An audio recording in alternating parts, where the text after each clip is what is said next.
Emmerson Mnangagwa has just reshuffled the very top of the military leadership in Zimbabwe. But why now? Why push out General Valerio Sibanda at this exact moment? Because in Zimbabwe there is always one fear lurking in the background. Is that one ambitious general who might go live on TV and claim power for himself is the nightmare of tanks and armored cars rolling through the streets of Harare. It's the spectacle of crowds waving Zimbabwe flags and telling the big chef, your time is up. It's the fear of leaders fleeing across the border into Mozambique. It's the ghost of the coup of 2017, and that still haunts Emmerson Mnangagwa. In any ordinary African country, this wouldn't be a big story. This wouldn't hit the headlines. But Zimbabwe is not your ordinary African country. Here, the generals don't just protect the borders or serve at the pleasure of the president. In Zimbabwe, generals decide who ultimately runs the country. And just as we saw in 2017, they decide when the president has to retire, under what terms, and who gets to run things next. Welcome to Afro Perspectives. Today we grapple with the calculations behind the restructuring of Zimbabwe's military leadership. Let's break it down. For the past 7 years, the man in charge of all Zimbabwe's armed forces, that is the Army and the Air Force, has been General Valerio Sibanda, appointed on the 11th of December 2017.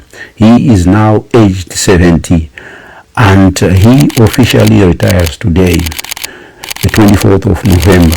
So who replaces him? It's someone whose name no one expected. Lieutenant General Emmanuel Matatu. He has been promoted from Lieutenant General to the 4-star rank of full general, and he is the only 4-star general in the whole of Zimbabwe. In a normal democracy, this would simply be a low-key handover and takeover of duties. But Zimbabwe isn't run by elections, the ordinary rules that apply elsewhere in the region and beyond. Elections exist mainly to approve what has already been decided behind closed doors by the same group of shadowy securocrats who have controlled Zimbabwe for the past 45 years. The generals in Zimbabwe, they call the shots, and they make sure their preferred civilian godfather stays in power. Right now, that godfather is Emmerson Mnangagwa.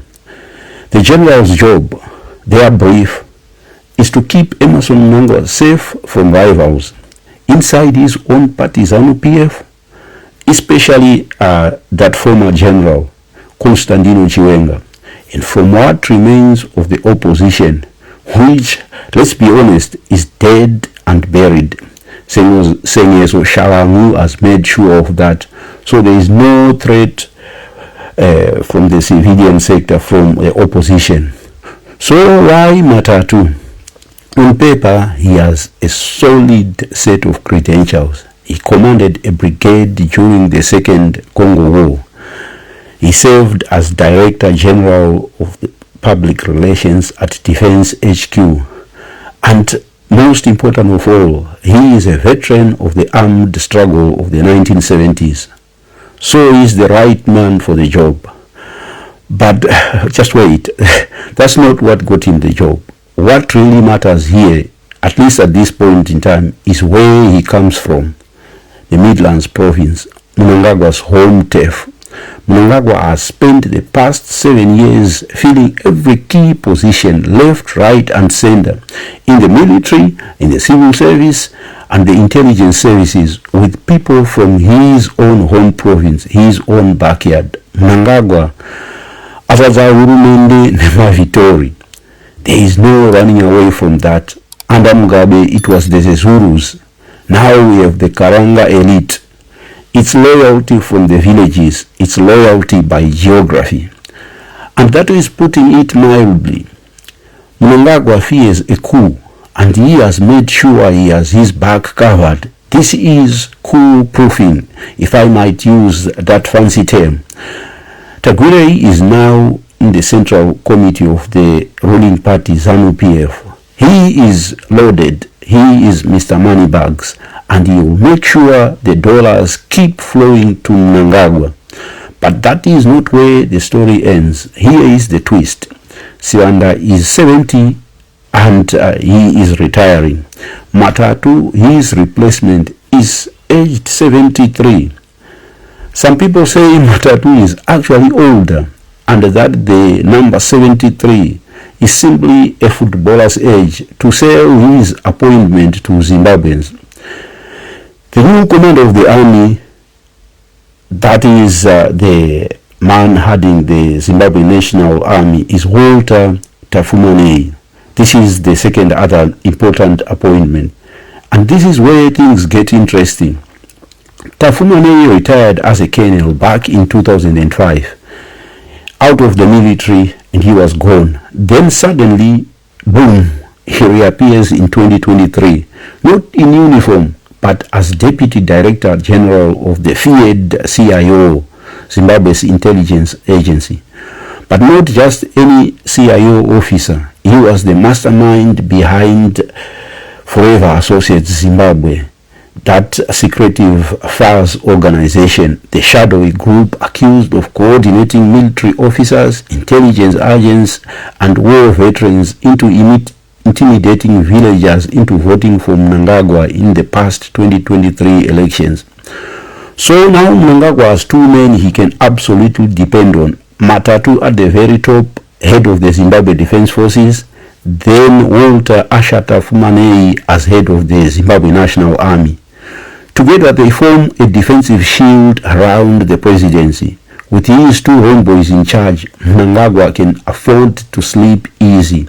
He can now talk of Vision 2030. He can now safely and openly talk of ruling beyond 2028. But why would Mnangagwa pick Matatu over candidates who are better qualified? Here we can talk of Lieutenant General David Sigauke, and there is also Lieutenant General Anselm Sanyatwe. Sanyatwe is from Nyanga and does not have that Karanga pedigree, so that rules him out. While Sigauke is not someone Mnangagwa can trust simply because of his past association with Robert Mugabe.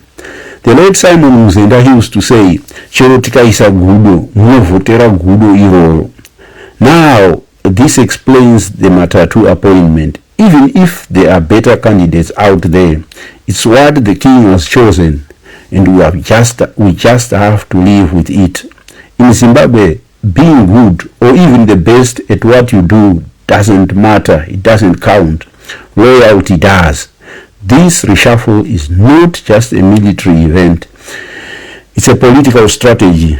It's a survival plan. Mnangagwa is preparing for anything. Internal challenges, public unrest, even succession battles. The message is clear.